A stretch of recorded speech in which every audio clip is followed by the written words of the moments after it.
Je trouve que depuis qu'on travaille en système semi-simplifié, voire semi-direct, l'importance des sols est nettement améliorée. Et en fait, malgré les pluies, on arrive à faire des semis dans d'excellentes conditions, du fait que le taux de matière organique soit remonté et que les sols sont en bien meilleure santé.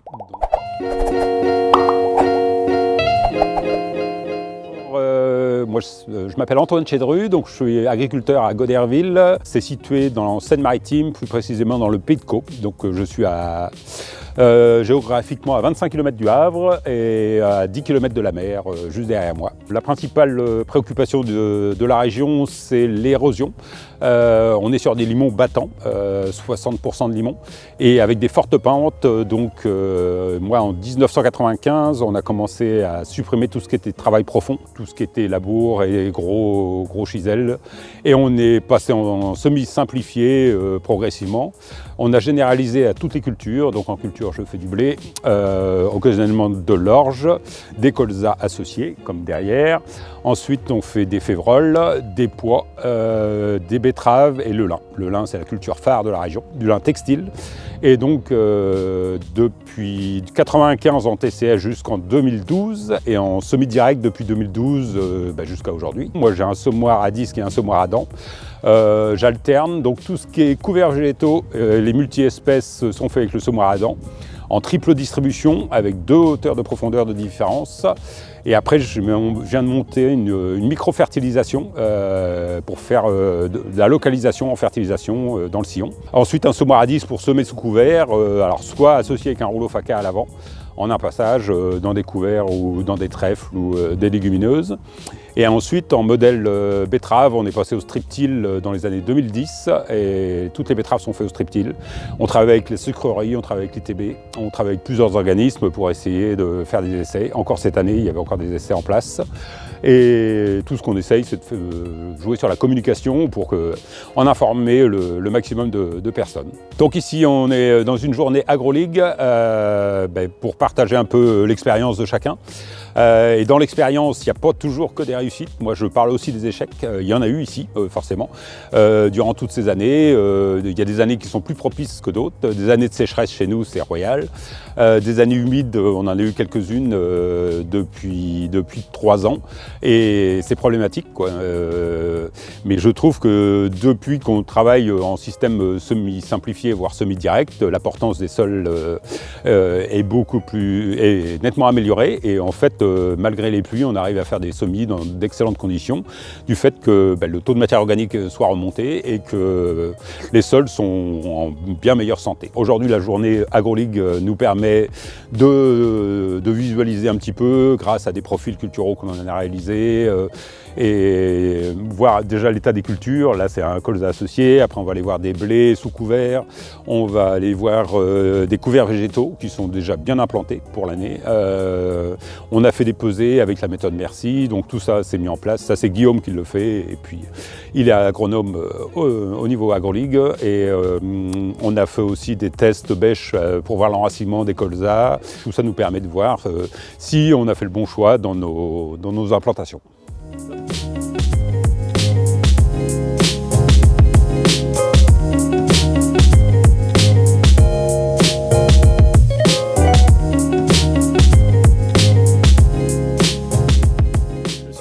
Guillaume Chedru, agronome chez AgroLeague, l'agronome du secteur Nord.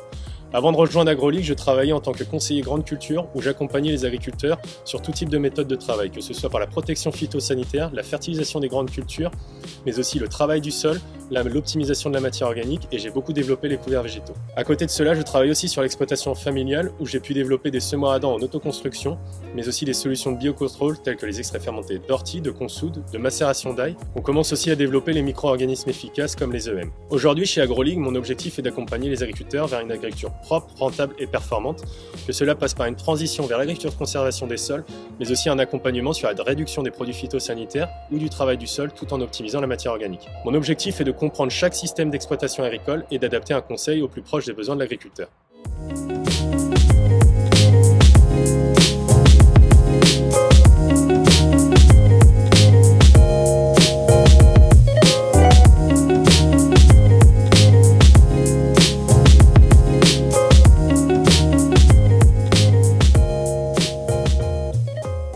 Le blé il a été battu à peu près aux alentours entre le 15 et le 20 août.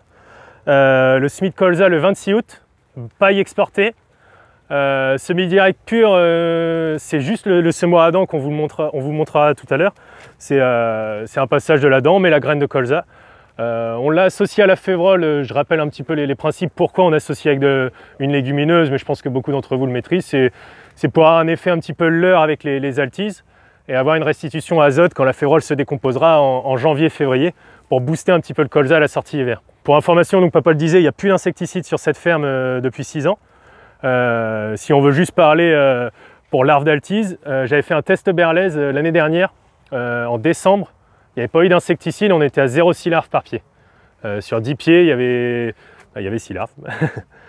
Il y a un phénomène aussi, on ne peut pas dire qu'on peut faire tous les colzas sans insecticide. Comme le disait papa, il ne faut pas y aller non plus tête baissée, c'est pas parce qu'un voisin arrive qu'il faut le faire. Il y a un phénomène, c'est qu'il faut mettre les choses, c'est qu'on a 3% de 8 à 3% de matière organique. Donc un colza qui est bien nourri en nutrition organique. On peut regarder, on n'a pas trop de feuilles qui décolorent. On reste quand même un colza qui est assez vert pendant tout le long de l'hiver. Donc un colza robuste, il sort beaucoup plus rapidement sorti hiver. Donc la larve d'altise, elle reste un petit peu dans le pétiole et elle ne va pas dans les tiges faire des dégâts. Premièrement, c'est dû à la nutrition organique qu'on peut se passer d'insecticides. La févrole joue un rôle évidemment, par une restitution d'azote. Si vous voulez, hier j'ai fait une pesée. On était à 1 tonne de févrole à l'hectare. Cette année, c'est faible. D'habitude, les colzas associés, elles font le double. Pourquoi? Parce qu'on a trouvé... C'est la variété, c'est de la Vesuvio. Pour information, moi je vous la déconseille. Hein, c'est une variété à petite PMG qui nous disait elle est top, on va permettre de semer à 40 kg hectare. Sauf que elle ne fait pas de biomasse et elle ne fait pas de rendement. L'année dernière, parcelle à côté, elle fait 17 quintaux. Donc Vesuvio, moi je déconseille. D'habitude, on a de la fanfare, de la Tiffany, donc ça fait le double. Mais là, juste pour vous dire des chiffres, hier j'ai fait une pesée, on avait 1 tonne hectare de févrole. Avec la méthode Merci, pour ceux qui la connaissent, c'est un petit peu des abacs de combien une légumineuse capte en fonction de son poids. Ça reste des abacs, des chiffres un petit peu significatifs. Mais si vous voulez, c'est 20 unités d'azote fixées qui va être restitué au colza sorti hiver. Quand on fait le compte à 2 € de l'unité un petit peu cette année, ça fait 40 € de gagné. La semence de févrole, elle a dû nous coûter 0 parce que c'est de ferme. Il faut la compter, bon, allez, 10, 15 €, 20 € de févrole. Pour booster un colza, on économise un insecticide et on va économiser, sortie hiver, 20 à 30 points d'azote. Sur toutes les abacs, les Terrinovia, ils ont sorti, c'est 40 unités un colza associé qui est économisé. Là, vu le développement de la févrole, ça ne sera pas 40 unités, mais vraiment là où on a le double de févrole, on arrive à gagner 40 unités. Ça capte de l'azote, de l'air pour le remettre dans le sol, direct sur le colza, mais aussi on le retrouve un peu dans le blé grâce à une minéralisation au fur et à mesure. Mais on a aussi une bénéfice structure de sol. Il faut savoir que la févrole, c'est un super pivot qui va aller s'enraciner très profond. C'est presque un décompacteur naturel. Donc forcément, dans le blé qui suit derrière, on a un sol qui est beaucoup plus drainant. On parlera de structure après dans les profils de sol. Mais tout ça, c'est un cycle qui fait qu'on entretient notre sol. Même si vous ne voyez pas l'avantage azote, on a quand même un avantage. C'est comme un couvert végétal qu'on a pendant presque 6 mois de l'année qui entretient notre sol. On arrive à se passer d'insecticides, pourquoi? Parce que aussi on a une structure où on n'a pas de semelle. On n'a pas de semelle de rotative, on n'a pas de semelle de labour, on n'a pas de semelle de déchômage à disque. Et là on peut le voir dans l'enracinement des colzas. Un colza, il n'y a rien de plus feignant, la moindre semelle, il fourcherait comme ça. Un colza qui fourche, il faut savoir en nutrition sortie hiver, il a fourché, il va prendre les éléments minéraux qui sont autour de sa zone racinaire. Là j'ai tiré presque la partie visible de l'iceberg. Il faut savoir que le pivot, j'ai déjà tiré des pivots de colza qui allaient à plus d'1 mètre. Si on n'a pas de compaction, là, je pense qu'on pourrait faire un vrai profil et on retrouvera des pivots assez profonds. Il faut savoir que ça va aller capter de l'azote à plus d'1 mètre, mais on parle d'azote, on parle de phosphore, on parle de potasse et tous les autres éléments nutritifs qui font que sorti hiver, il sera déjà plus en mesure de prendre de la nutrition. On commence à les voir légèrement, les larves d'altise dans les colzas, mais on ne trouve pas encore beaucoup de boursouflures. Là, j'en ai une petite, mais qui reste assez loin dans le pétiole. Et il faut savoir que plus le pétiole est vert, plus l'altise va rester dedans parce qu'elle aura de la nutrition. Dès que la feuille commence à dépérir dû à une carence en bore, en azote, en phosphore, toutes les carences qu'on pourrait avoir, par exemple des décolorations un petit peu comme ça, on les voit sur des colzas un petit peu hydromorphes ou des colzas un peu carencés en phosphore, en azote. Nous, on l'analyse avec AgroLeague, avec les analyses de sève. On arrive à savoir comment le colza est carencé, en quoi, et suite à ça, on peut savoir si on fait un apport ou pas d'oligo-éléments. Ici, il y a eu bore molybdène qui a été fait. Surtout, il faut enrichir en sucre. Une plante qui va être riche en sucre, elle va être moins attaquée par les insectes parce qu'en fait l'insecte quand il pique une plante qui est riche en sucre, c'est comme s'il avait une overdose et il claque ou il disparaît, quoi. Donc là on enrichit en mélasse, on enrichit oui, beaucoup en molybdène, en bore et en manganèse. Là il a eu 2 apports et on a fait des analyses Novacrop Control il y a 15 jours, on a eu les résultats et j'ai recorrigé aussitôt que j'ai eu les résultats. Donc on est bien placé en molybdène et il faut savoir que le molybdène c'est l'oligo-élément qui est la pompe à azote. Donc plus on a des plantes qui sont riches en molybdène, plus on est censé avoir des plantes qui vont capter toute l'azote qui est à disposition, quoi. Donc on a fait bore molybdène pour vraiment la partie technique. Le molybdène, en fait, la plante utilise le molybdène pour synthétiser les molécules d'azote pour aider à la transformation dans la plante. Donc si elle est carencée, elle ne peut pas utiliser toutes les molécules d'azote, il y a quand même de la perte. Donc le fait de lever la carence en molybdène, on optimise tous nos apports azotés. Ça, on va beaucoup regarder ça sortie hiver avec AgroLeague, avec toutes les analyses de sève qu'on va faire. Si la plante est carencée en molybdène, en magnésie, en manganèse, pardon, et on va savoir que si elle est carencée en ça, elle ne pourra pas synthétiser tous les apports azotés qu'on lui a mis. Donc en fait, c'est comme si qu'on met de l'azote en sachant directement qu'on va avoir de la perte. Donc c'est un petit peu l'objectif qu'on essaye de prendre, l'orientation qu'on va prendre en sortie hiver. Vu le prix de l'azote cette année, on va essayer d'optimiser tous les apports qu'on fait.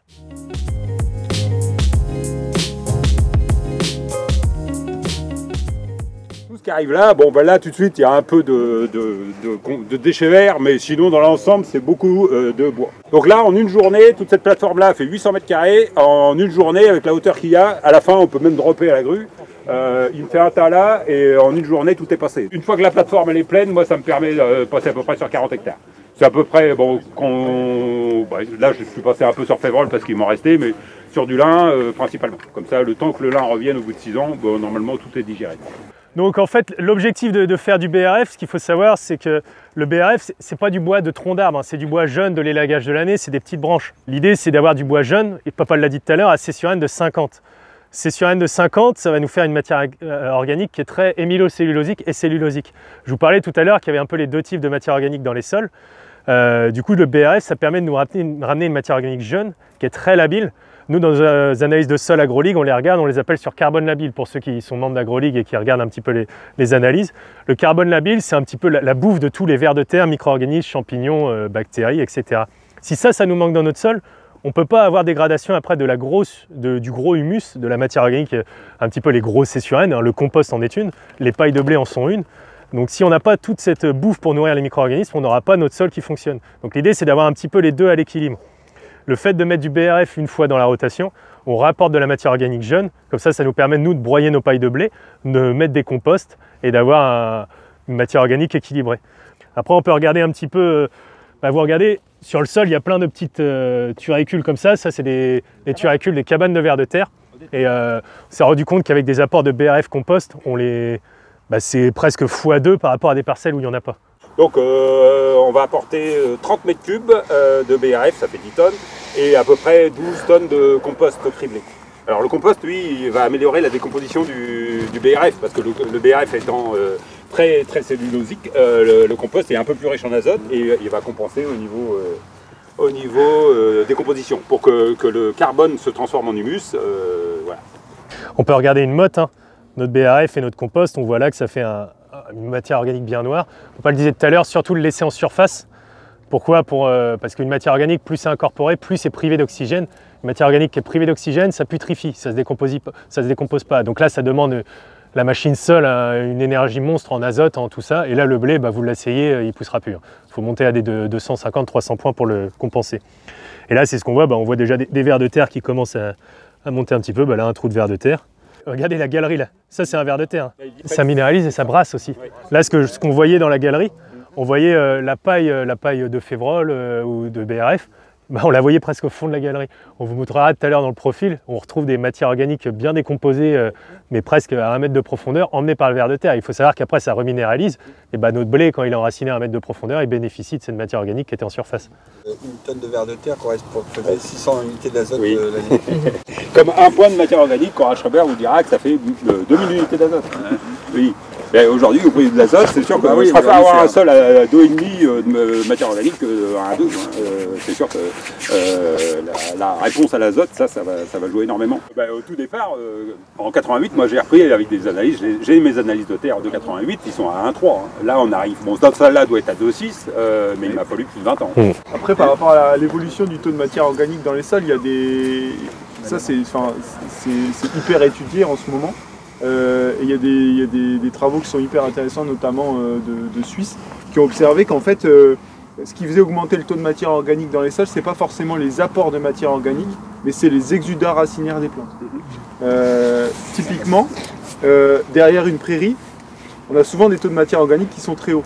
Et en fait, on a des prairies qui sont exploitées de manière hyper intensive, qui sont fauchées tous les ans. Donc en fait, il y a très peu de restitution de matière organique. Par contre, il y a toujours une plante avec des racines.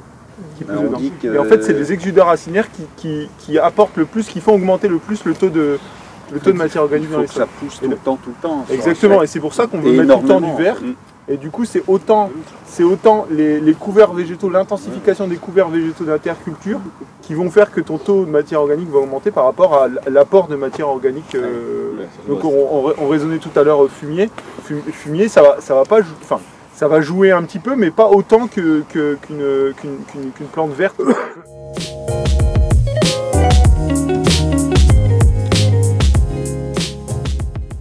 L'objectif de ce profil, c'est un peu vous montrer pourquoi on fissure et un objectif sur le long terme. L'autre profil, ça sera montrer le rôle des couverts végétaux et un petit peu comment ça se comporte dans un sol, tout système racinaire, qui est super important. Pourquoi on en est venu à la fissuration ? Parce que on s'est rendu compte en 2019 où nos sols, en fait, même s'il y avait beaucoup d'agriculture de conservation, tout le monde dit c'est un profil qu'on peut le voir ici, voilà, il n'y a pas d'obstacle, il n'y a pas de semelle de labour. Notre eau est censée s'infiltrer jusqu'en bas. 2019, il vient, c'est simple, 1200 mm en 6 mois. On avait un petit peu des bouillons dans les parcelles où l'eau ne s'infiltrait pas, et là sur 90 hectares de blé, il y a peut-être perdu 1 hectare. Donc il s'est dit, mince, il faut peut-être trouver une solution. Et c'est là que Philippe Pastoureau, il nous avait montré un petit peu des vidéos là-dessus. Est arrivée la fissuration. L'idée de la fissuration, c'est une dent droite, pas de décompacteur. C'est on va faire un coup de couteau dans le sol. On l'a passé à 35 cm. On peut la voir ici. Ici, je ne sais pas si vous arrivez à voir, il y a une petite différence. Là, il y a la dent qui est passée là, et elle arrive jusqu'à là. L'idée, c'est qu'on a passé, la fissuration. Donc on a recréé une verticularité dans notre sol, une sorte de lame drainante qui fait une infiltration de la flotte.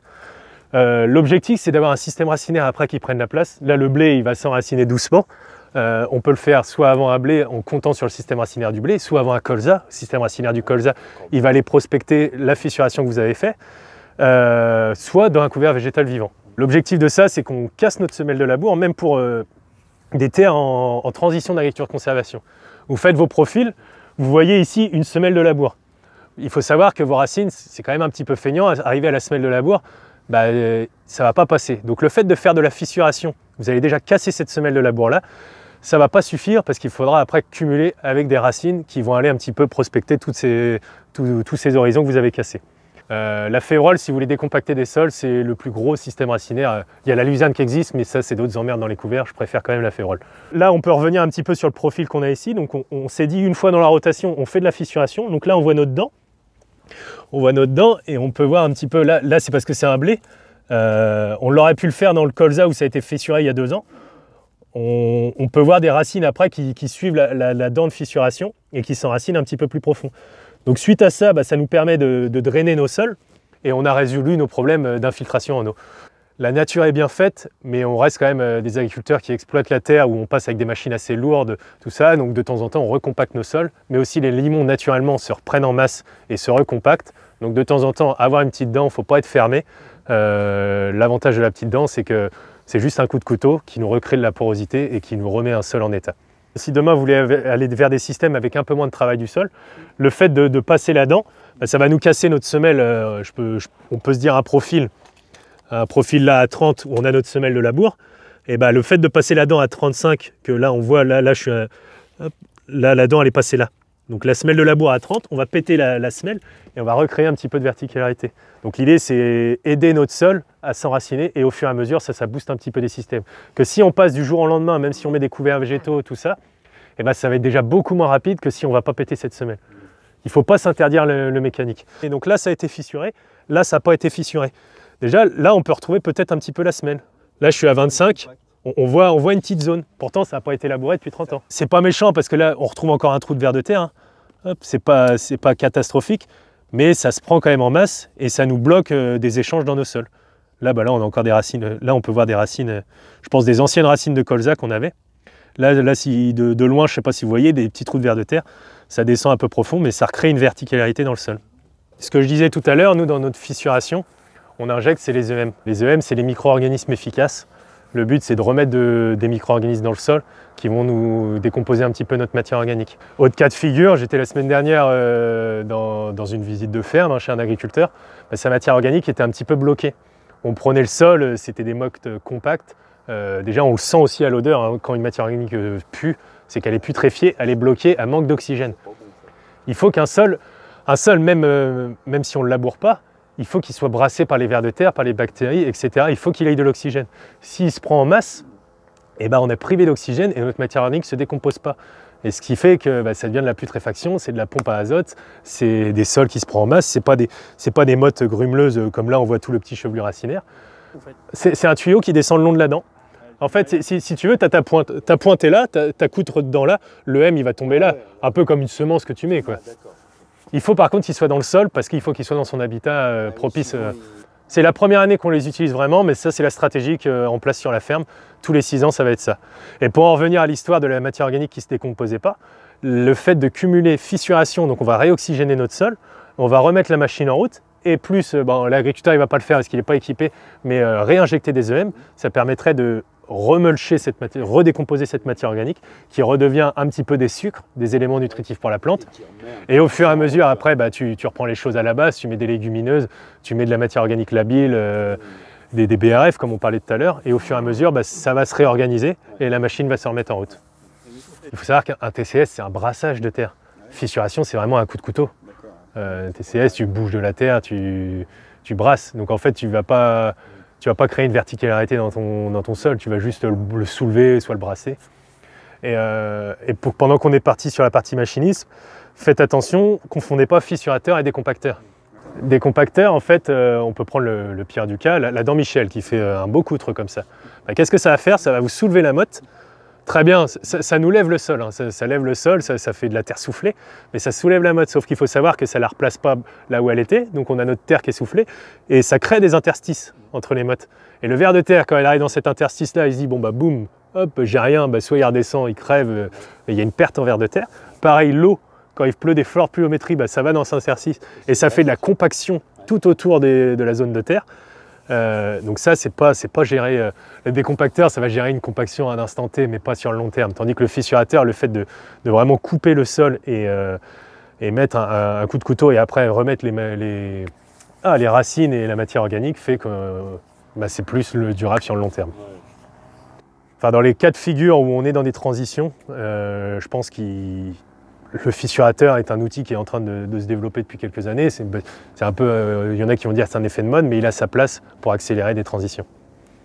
En cumulant fissurateur, où on fait notre belle structure sur de la profondeur, hop, là on va casser notre semelle. En cumulant racine qui va aller assez profond, vous verrez dans le couvert là-bas, ça, nos couverts là, regardez cette racine-là qui va jusqu'au, enfin ce ver de terre qui va jusqu'au fond. Là, il y a une racine qui va se mettre là. Ça va être une autoroute pour le blé. Hein. Et pour le blé, c'est moins flagrant. Mais vous voyez des racines de colza ou de lin, à la vitesse que ça va, on peut voir au bout de 4 semaines de semis de lin, la racine elle est arrivée à 1 mètre grâce à un trou de ver de terre. Deuxième élément des vers de terre, pendant qu'on est là-dessus, ça va nous choper un petit peu notre matière organique de surface, ça va commencer à la décomposer en la digérant, et ça va la positionner tout autour de sa galerie, et la racine, elle a toute la bouffe tout autour de la galerie, et tout ce qu'il lui faut pour pousser. Si on veut parler patates et agriculture de conservation, encore une fois, l'idée c'est de développer tout ce qui est matière organique, vers de terre, tout ça. On met la patate une fois, on sait qu'on met à mal notre sol, et l'idée c'est de la rotation, de retaper au fur et à mesure ce qu'on a mis à mal. Et au fur et à mesure des années, 15, 20 ans après, au fur et à mesure qu'on a augmenté un petit peu, on va dire, la taille de frigo de matière organique, on a plus de vers de terre, on a plus de micro-organismes. On fait du mal, mais on ne met pas tout à plat. Du coup, ça va plus vite à remettre la machine en route. C'est un petit peu ça les pistes de recherche patate agriculture conservation. Après, il y a les prébutages. des choses comme ça, mais ça se travaille.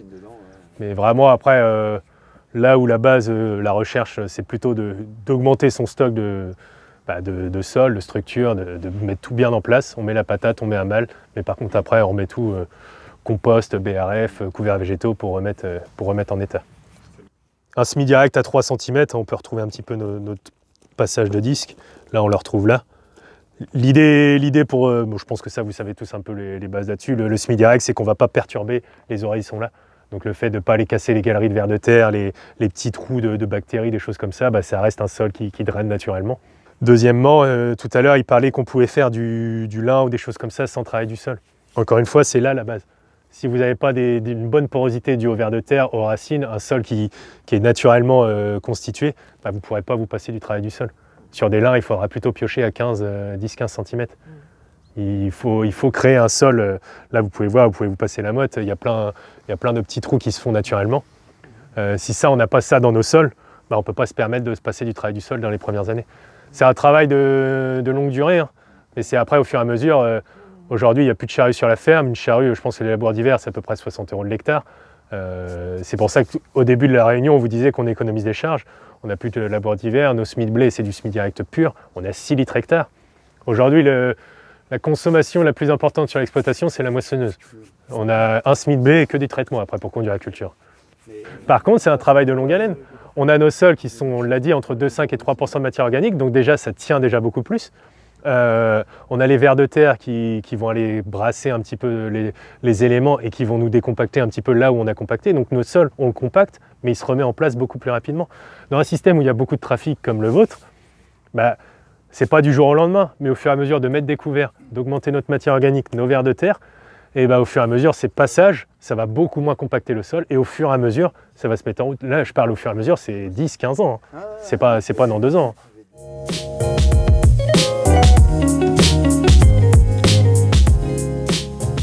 L'idée là, c'est de regarder un profil. C'est quelque chose qu'on va faire régulièrement sur vos exploitations, d'accord? Quand on va tourner en visite de ferme chez vous, il faudra qu'on le fasse. Comment? Tu viens avec l'appel? On va venir avec les fourches du télescopique, d'accord? Ça sera plus facile à faire. Donc en fait, ça c'est intéressant de le faire. C'est intéressant de le faire de temps en temps sur les exploitations, surtout si vous avez une mini pelle. Si vous n'en avez pas, on va trouver une autre solution. Sinon, il y a les fourches du télescopique. Avec les fourches du télescopique, on peut faire des choses aussi intéressantes, d'accord, au niveau observation.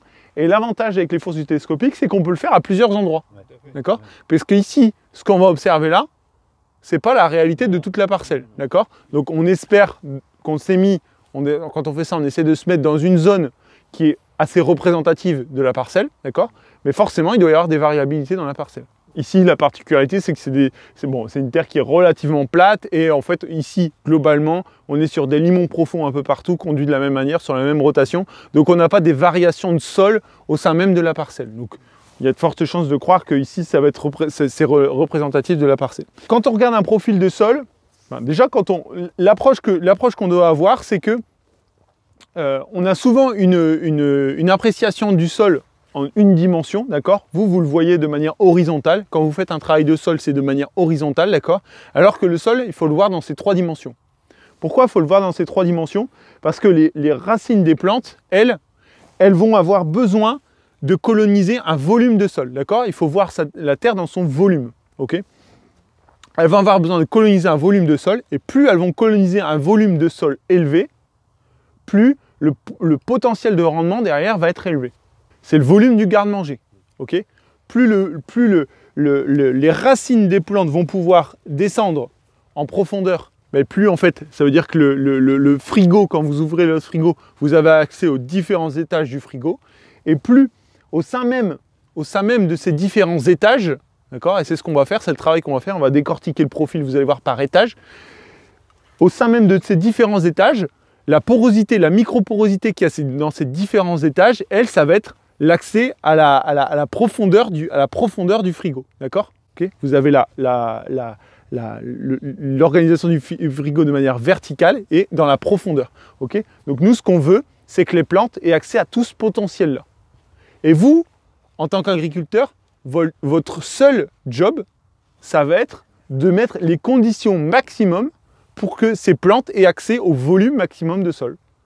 Quand les plantes ont accès à un volume maximum de sol, ça veut dire qu'elles ont accès à un volume maximum d'engrais contenu dans ce sol, d'accord, contenu dans la solution du sol, qui est réparti partout dans le sol, accès à l'humidité, d'accord, un volume d'eau qui est contenu dans tout le profil de sol. Donc en situation sèche, il vaut mieux avoir un enracinement qui se fasse sur le plus gros volume possible, et ainsi de suite, d'accord. Ça va jouer aussi par exemple sur le drainage, d'accord. Plus on va avoir une porosité qui va être bien en place, plus on va avoir un drainage du sol qui va être bon. Ça, c'est la première chose, une histoire de volume. Objectif, votre seul objectif, je rappelle, que les plantes colonisent le volume maximum. Après, en agriculture, tout est une histoire de chimique, physique et biologique. D'accord? Alors là, on va regarder le physique. D'accord? Le physique, c'est ce qu'on va observer avec le profil cultural. On va observer un petit peu. Donc là, je vais vous mettre un peu au travail, je vais vous faire passer des mottes. Je vais vous demander de ne pas les écraser, pas les casser, parce que les plantes, elles ne vont pas prendre la motte et puis la casser, d'accord? Donc il faut la laisser telle qu'elle, ok? Là, je suis à 50, 60, ouais. À cette profondeur-là, il n'y a aucune intervention humaine qui est venue perturber le sol à cette profondeur-là, d'accord? Ni de la compaction, ni du travail de sol. Le travail de sol se mêle de labour, ou c'est ça que vous aviez en tête, mais ça peut être de la compaction. Ça peut être un outil qui est venu compacter le sol en profondeur. Le problème, c'est que des compactions à 50 cm de profondeur, on peut rien y faire en fait. Une fois qu'elles sont là, on ne sait plus y intervenir, quoi. On ne va pas aller commencer à mettre des dents à 50 cm de profondeur. Hein. Ouais. Donc là, on est à 60-70 cm de profondeur. On a des racines vivantes, hein, les racines blanches et les racines vivantes. Okay, on a des racines vivantes et on a énormément de microporosité. Ouais.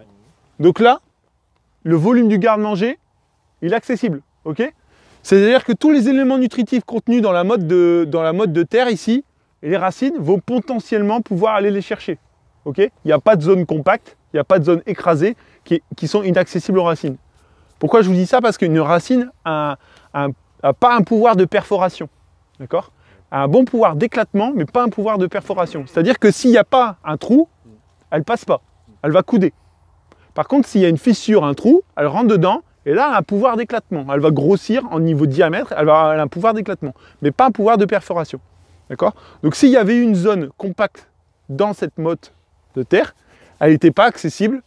Les éléments nutritifs qui étaient contenus dans cette motte ne sont pas accessibles aux racines. Ici, c'est parfait. C'est intéressant de regarder en profondeur parce qu'ici, on n'a rien fait. Il n'y a jamais eu aucune intervention humaine. D'accord? Et on a un profil de sol qui est parfait. Pour les sceptiques du semi-direct, ça donne une bonne indication. C'est-à-dire que la nature est capable de faire des structures comme ça. Donc là, on est sur le physique. D'accord? Et en fait, on s'aperçoit que le physique est lié au biologique. Parce qu'en fait, là, cette porosité-là, qu'on a observée, là, elle a été créée par de la biologie. D'accord? C'est des racines de plantes qui sont passées à ces endroits-là, et en fait, qui sont mortes au bout d'un moment, se sont minéralisées, et à la place de la racine, il y a un trou. Ok? Donc, il faut imaginer, peut-être qu'il y a des trous, on n'en sait rien, peut-être qu'il y a des trous qui ont 50 ans. Ok? Mais comme ils n'ont jamais été compactés, écrasés, et ben en fait, ils sont toujours présents. Et donc, en fait, on a une accumulation de porosité au fil du temps. Donc là, ici, c'est intéressant. Hein, donc, on a cette porosité qui est favorable en profondeur, et ça va être notre élément de comparaison. C'est notre témoin. C'est à partir de ça, c'est notre objectif à atteindre, et à partir de ça, on va observer ce qui se passe dans les différents horizons. Donc là, je vais prendre mon mètre. On va regarder, autour d'une trentaine de centimètres, d'accord? Ici, on est autour d'une trentaine de centimètres. On va regarder ce qui se passe à une trentaine de centimètres. Je vais vous passer de la terre. Donc là, on regarde. Alors, il y a moins de porosité, ok? Et donc ça peut être dû à plusieurs choses. À votre avis, pourquoi il pourrait y avoir moins de porosité sur cet horizon-là? Là, on est à une trentaine de centimètres. Compaction, liée à quoi? Des pneumatiques, donc des passages d'engins, ok? La pluie, pourquoi elle va compacter la pluie?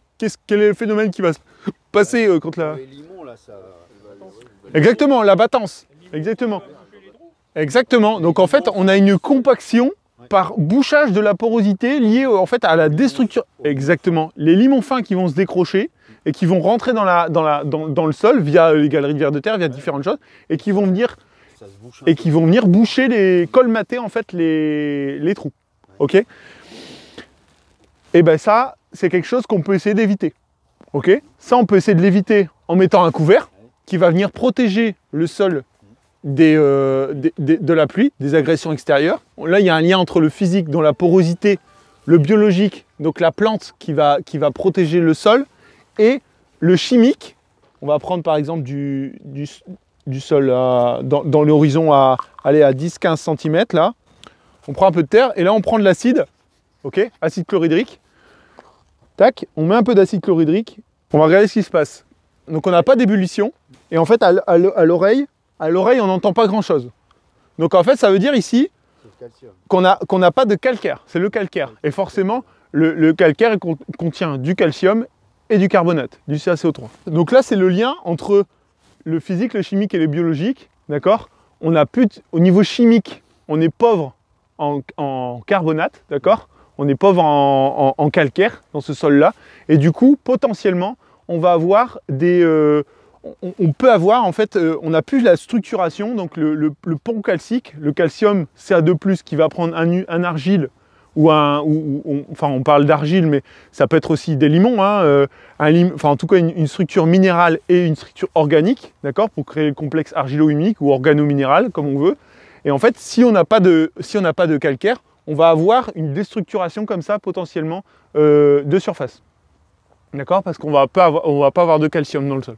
Donc ici, sur un sol de ce type-là, où on observe, c'est des sols limoneux, battants, où en fait on s'aperçoit que la porosité peut éventuellement, il peut y avoir de la battance, et la porosité ça peut jouer sur la battance, il va falloir être vachement vigilant aux apports calciques. On va plutôt raisonner marnage, d'accord? Pas trop cholage, hein. Cholage ça a vraiment un aspect très, très, très agressif sur le sol. Nous ce qu'on va vouloir c'est pas jouer aux pompiers, on va vouloir jouer en anticipatif, d'accord? Donc dès qu'on va voir le pH qui va diminuer un petit peu, eh ben il faut qu'on soit proactif et faire des apports, des apports calciques réguliers. Ce qu'il faut observer aussi sur ce sol-là, c'est que peut-être qu'on a un pH qui est élevé, d'accord? Ça, je ne peux pas vous le dire là. Peut-être qu'on a un pH qui est élevé et que par contre, on n'a pas de calcium, d'accord? Dans ces cas-là, ça sera plutôt un apport de gypse. Parce que si on a un pH qui est déjà élevé et qu'on rapporte, eh ben quand on rapporte un apport du calcaire, eh ben on va continuer à augmenter le pH. Donc c'est pas le sens. Nous, ce qu'on va vouloir dans ces cas-là, c'est apporter du calcium. Donc on va apporter du sulfate de calcium, c'est ce qu'on expliquait tout à l'heure. Donc en fait, en très peu de temps, on peut avoir des pistes comme ça d'action. Donc là, ici, on sait qu'il va falloir se focus sur le calcaire. Donc là, on a regardé les différents horizons et puis on peut regarder vraiment l'horizon de surface. Hop. On a une racine de radis qui s'est super bien enracinée, ok. On a de la facélie qui était bien enracinée aussi, on avait de la févrole tout à l'heure. Donc on a en fait une bonne structure de surface. Donc sur ce sol-là, on a globalement un bon sol ici, pour ceux qui ont déjà vu des œufs de vers de terre. Ici, j'ai un œuf de vers de terre. Tac. Autour de vous, là, vous allez pouvoir trouver, je ne sais pas s'il y en a un qui peut regarder, choper des turicules de vers de terre. On fait le même test à l'acide chlorhydrique sur des galeries de vers de terre. Ouais, c'est pas pareil. Donc c'est du calcaire, attention, pas faire la différence entre calcium et calcaire. Vous voyez, il y a une ébullition, vous pouvez écouter aussi. Hein. Donc qu'est-ce qui se passe? C'est étrange. Il n'y a pas de calcaire dans le sol, on mesure dans le sol, il n'y a pas de calcaire, on prend du turicule de vers de terre, il y a des calcaires.